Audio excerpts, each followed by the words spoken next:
children, I'm Sabrina, a volunteer storyteller with the National Library Board. Today, I will be sharing with you this very interesting story entitled The Bird Who Was Afraid of Heights. This book is written by Farah Bagrit-Kautz and illustrated by Ishon. It is published by the Straits Times Press books and can also be found in the libraries. Are you ready? Let's start!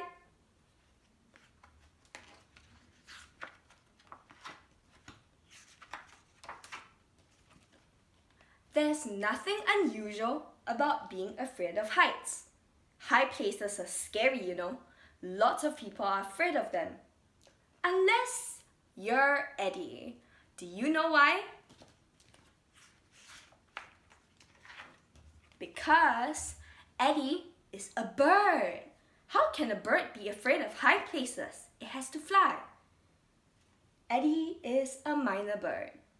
He lives in the backyard of an abandoned old house, among the overgrown weeds. The other mynahs live in the very tall mango tree next door, and they don't want anything to do with Eddie. Oh no, poor Eddie. A bird who is afraid of heights? They laughed. What a joke. Eddie's only friend is a rat. His name is Matt. Every day, Matt crawls out of a hole in the wall for a meal at noontime, which is 12 o'clock. That's when we have our lunch. He scurries up the mango tree, quickly grabs the largest mango to munch on, then hurries back to chat the afternoon away with Eddie. But one day at noontime, Matt doesn't come. Maybe he overslept? Eddie pokes his claw into the hole in the wall. He scratches at the weeds in case Matt is hiding among them. But he can't find Matt. Matt! Eddie calls out. Where are you? There's no reply. Where on earth could Matt be? Suddenly, he hears a squeak coming from far away in the distance. Squeak! It sounds like help, and it's coming from high up in the mango tree. Eddie looks up into the branches and sees... What does he see? He sees Matt, and he's trapped in the claws of a big, black, scary crow. But before Eddie can do anything, the crow lets out an evil cackle and soars into the sky, taking Matt with him. Horrified, Eddie can only stare as the crow steals his only friend and flies away.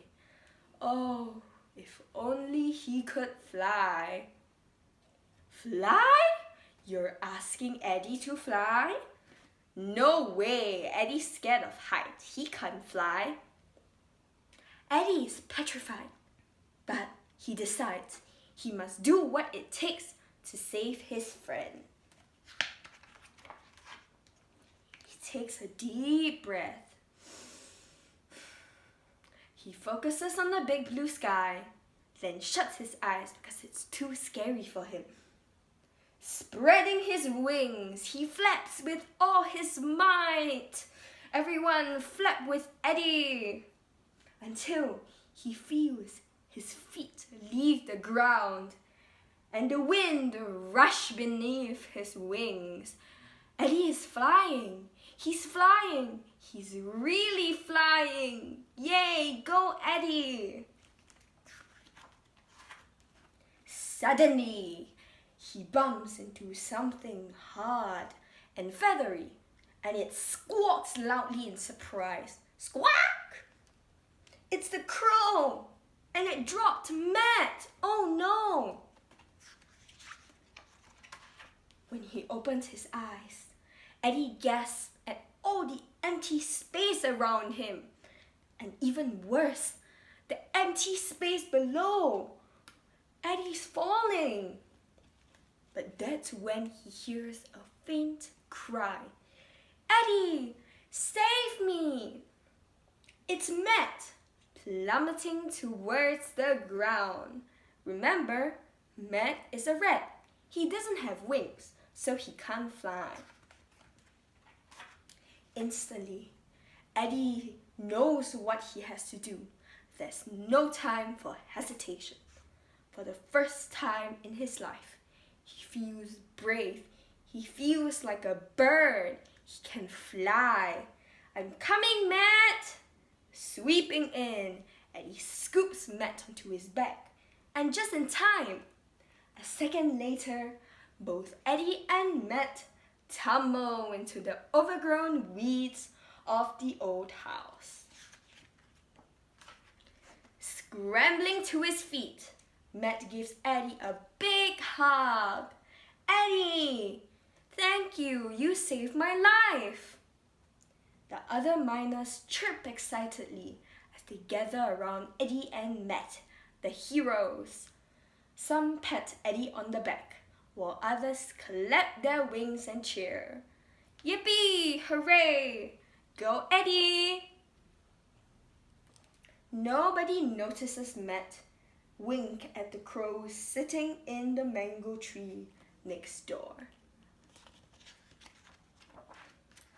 From that day on, Eddie is no longer afraid of heights. Not only is he now one of the mynah birds because he can fly, he is the bravest one there is. All thanks to his best friend Matt. The end. Thank you for listening. Hope you enjoyed my story. In this circuit breaker period, let's all do our part to stay home, keep our environment clean, wash our hands, and stay healthy.